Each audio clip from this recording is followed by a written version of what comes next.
హైదరాబాద్ కేంద్రంగా 12,000 కోట్ల విలువైన డ్రగ్స్ దందా జరుగుతుంటే తెలంగాణ ముఖ్యమంత్రి హోంమంత్రి రేవంత్ రెడ్డి మన పోలీసులు ఏం చేస్తున్నారని బీఆర్ఎస్ నాయకులు ఆర్ఎస్ ప్రవీణ్ కుమార్ నిలదీశారు. మహారాష్ట్ర పోలీసులు వచ్చి గుట్టు రట్టు చేసేంత వరకు పోలీస్ వ్యవస్థ ఏం చేస్తుందన్నారు. ఈ ఒక్క సంఘటన చాలు రాష్ట్రంలో శాంతి భద్రతలు ఎంతగా దిగజారాయో చెప్పడానికి. ఇది ముమ్మాటికి రేవంత్ రెడ్డి ప్రభుత్వ అసమర్థ పాలనకు నిలువుటద్దమని విమర్శించారు.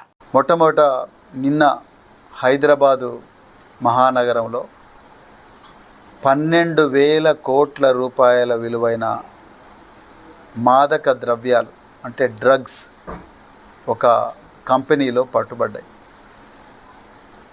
బహుశా తెలంగాణ చరిత్రలోనే ఇంత పెద్ద ఎత్తున డ్రగ్స్ పట్టుబడడం అనేది మొదటిసారి.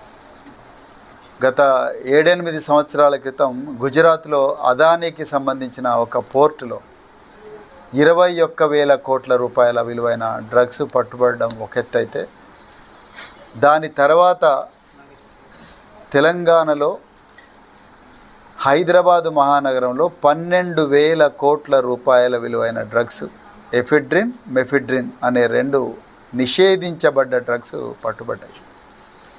ఇక్కడ ట్విస్ట్ ఏందయ్యా అంటే, ఇది పట్టుకున్నది రేవంత్ రెడ్డి సారథ్యంలో నడుస్తున్న తెలంగాణ పోలీసులు కాదు.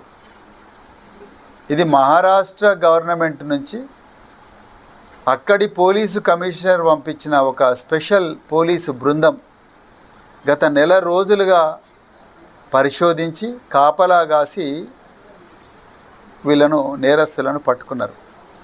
ఇంకా విచిత్రమైన విషయం ఏంటంటే, ఈ నేరస్తులు గత 4 సంవత్సరాలుగా ఒక కంపెనీ పెట్టి 4 నెలలుగా ఒక కంపెనీ పెట్టి ఆ కంపెనీలో ఈ డ్రగ్స్ అన్ని కూడా నడిపిస్తూ ఉన్నారనేది చాలా క్లియర్గా.